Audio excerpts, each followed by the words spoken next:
É assim que eu luto contra isso. Essa é a forma bíblica de agir contra os meus pensamentos, os meus desejos, a minha carnalidade.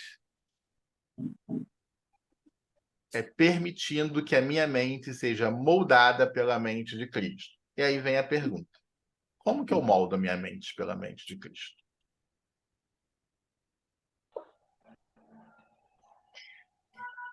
Tendo intimidade, conhecendo quem realmente Deus é, tendo momentos. Eu escutei uma frase esses dias, acho que vai resumir um pouquinho o que eu estou querendo dizer. Quando a gente entra para ter um momento com Deus, nós vamos com muito de nós. Mas quando a gente sai daquele momento, a gente sai com muito de Deus. Então eu acredito que quando nós paramos e dedicamos um tempo a Deus. Em cima disso, Ivan, da pergunta que você fez, eu quero fazer uma outra pergunta. Pode falar. Você ter fé não te isenta de ter medo, Uhum, sim. não é verdade? Sim. Porque eu acredito que me veio agora uma coisa que quando Esaú não, quando Jacó foi ter com Esaú, a Bíblia diz claramente, ele sabia que ele tinha que voltar. E a Bíblia diz claramente que ele teve medo de Esaú. E aí foi a noite que ele passou a noite inteira guerreando com o anjo no vale de Jaboque, né? Então, assim, a gente pode ter fé, mas a gente também pode ter medo do caminho, medo do que a gente vai passar. Aí, eu até anotei o que você disse, né? A primeira coisa que eu quero dizer com muito amor, não diga que não aguenta mais.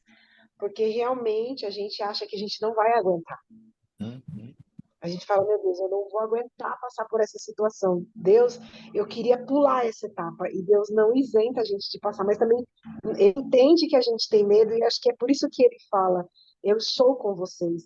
E é interessante, porque se a gente pegar, tem muitas circunstâncias na Bíblia que, se a gente parar para pensar, a Bíblia não fala que os homens tiveram medo, mas pela natureza humana, mesmo eles tendo fé em Deus, eu acredito que eles tiveram medo. Como Daniel na cova dos leões, como Sadraque, Mesaque e Abednego, como Elias diante dos 350 profetas de Baal, até de Jezabel. Né? Então, assim, você pode ter fé em Deus, mas eu acho que o medo, ele é parte de nós, assim, como pessoas. Não sei se eu estou conseguindo ser clara no que eu estou querendo dizer. Sim, o medo faz parte da construção humana. O medo, ele, inclusive, ele é essencial para o ser humano. É o medo, por exemplo, que nos impede de nos jogar de cima de um precipício. É o medo que me impede de atravessar uma rua, rodovia cheia de carros passando para lá e para cá sem sinal. É o medo que me impede de fazer isso. O medo, ele muitas das vezes, ele é protetor, ele nos protege. Só que o medo colocado da forma correta, da forma errada, ele nos paralisa. E é só isso que a gente precisa, às vezes, prestar atenção. O medo de Jezabel naquele momento, o foco foi tanto em Jezabel que Elias paralisou, fugiu, foi para uma caverna. Elias, um homem de fé, um homem de coragem, mas ele deu muita vazão ao medo e o medo paralisou ele. E aí precisou Deus enviar um anjo para tirar ele dali. Você não está sozinho. Eu separei mais 5.000 que estão guardados, separados. Você ainda tem uma missão. Você ainda tem que ungir um rei. Você ainda tem que ter ungir um profeta no seu lugar. Você ainda tem missão para fazer. Levanta e vamos embora, que eu ainda estou com você. E Elias levantou. Mas o que paralisou ele foi o medo. E Oi, aí, Ivan. peraí, só um minutinho, deixa eu só completar aqui. E olha como é que é interessante a nossa mente. E por isso a gente precisa ter tomar cuidado com ela e buscar a mente de Cristo.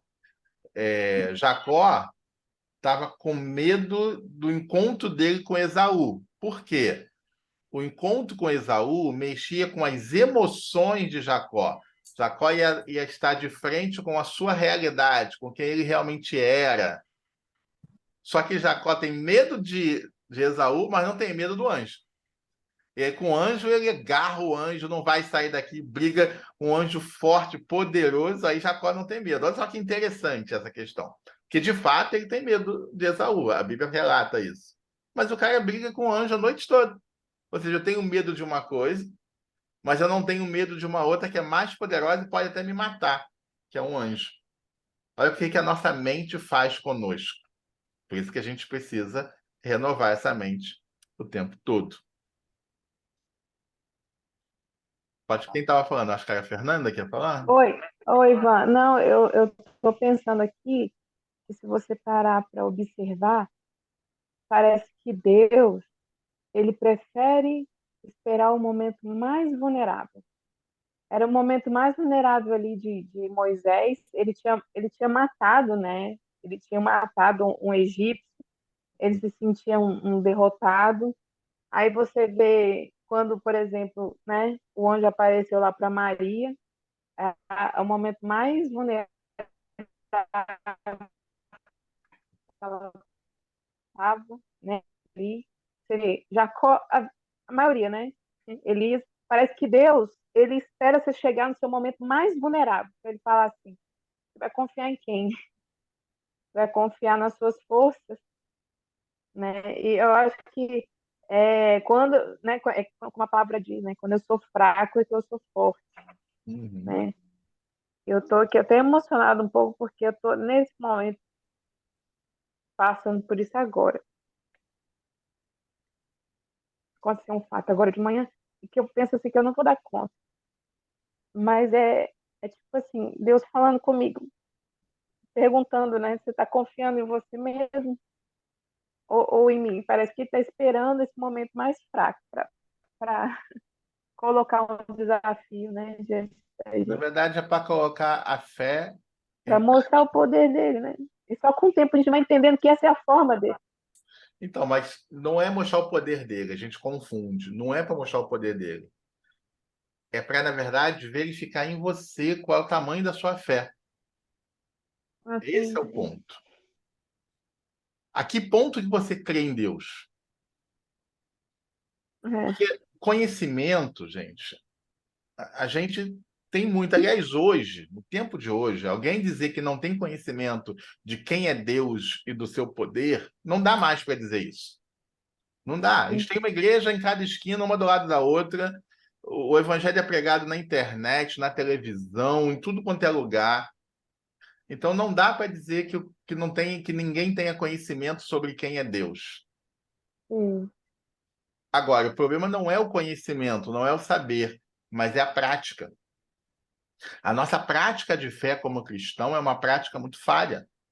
Eu preciso colocar em prática a minha fé. Ou eu confio, ou eu não confio.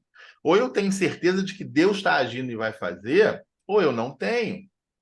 E se Deus está agindo, não importa o que Satanás vai latir, gritar ou tentar me destruturar. Porque Satanás tentou fazer isso com Jesus.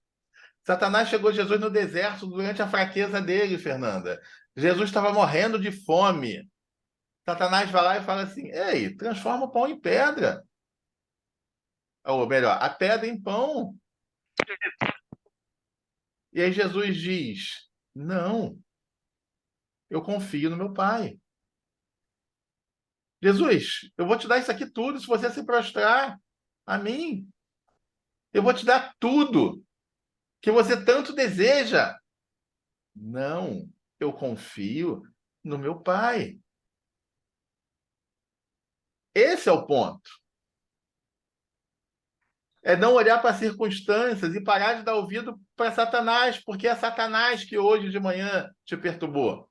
Não tem outro, Fernanda, é ele. Só que antes dele chegar aí, Fernanda, Deus já tinha chegado antes, já tinha dito para você: eu vou te dar a tua vitória, apenas confie. Então, o momento hoje, ao invés de choro e de tristeza, tem que ser de alegria, porque se Satanás está tão preocupado em vir aqui na minha casa hoje para tentar me desestruturar é a certeza de que a minha vitória está certa. Porque Satanás só levou Jesus para ser tentado porque ele Amém. sabia quem era Jesus. E ele sabia que os dias dele estavam contados. Amém. Esse é o ponto. Eu creio em Deus e eu não creio em Satanás. Eu não tenho medo de Satanás. Eu não tenho medo do diabo, eu não tenho medo do que ele possa fazer na vida da minha vida. É problema dele, porque eu sei aonde Deus vai me colocar, eu sei o que Deus já me prometeu, eu sei o que Deus falou sobre mim, sobre a minha vida. Pronto, e a palavra de Deus é a que me importa. O que Deus diz é o mais importante. Eu não dou ouvido pro cão que late. Ele só assusta. E a gente precisa crescer, evoluir, para não se assustar mais com o latido de um cachorro. Porque é o que o Satanás é, apenas um cachorro que late e tenta nos assustar. E a partir daí, eu faço as coisas erradas. Porque aí o cachorro late, o que eu faço? Estou com medo. Não vou entrar. Mas Deus mandou você entrar. Não, mas ali tem um cachorro latindo. Não vou entrar. Eu tenho medo. E aí eu tomo a decisão errada. Eu saio do caminho. Eu não faço o que Deus mandou eu fazer. E aí, se eu não fiz o que Deus mandou fazer, como que as promessas vão se cumprir na minha vida? Você entendeu? E aí a gente começa a questionar um montão de coisa. Para que eu oro? Se eu oro, Deus fala e eu não faço. Eu pergunto, eu vou no... Deus manda o profeta fala, eu não faço. Eu durmo, eu sonho, Deus revela, mas eu não faço. Por quê? Porque eu tenho medo, é muito difícil. Gente, quem está com você é Deus. É o Todo-Poderoso. É o Senhor dos céus e da terra, Criador de todas as coisas. Aquele que foi ao inferno, tomou a chave de Satanás e trancou ele. É Deus que venceu a morte, que se crucificou por nós, por mim e por você. É esse que está do meu lado. Do que eu tenho medo? O que eu temerei? Se o Senhor dos exércitos está comigo, o que eu temerei? Não tenho que temer. É confiar, é ter fé, é exercitar Hebreus 11. É exercitar. É entender o que o dicionário diz sobre fé. Confiança absoluta. Eu confio e pronto. Ivan, mas tem aqui uma promessa, mas isso aqui não rompe. Vamos entender o que está errado em nós. Romanos 12. Com que mente que eu estou trabalhando para romper isso? Com a humana ou com a de Cristo? Porque a de Cristo é boa, perfeita e agradável.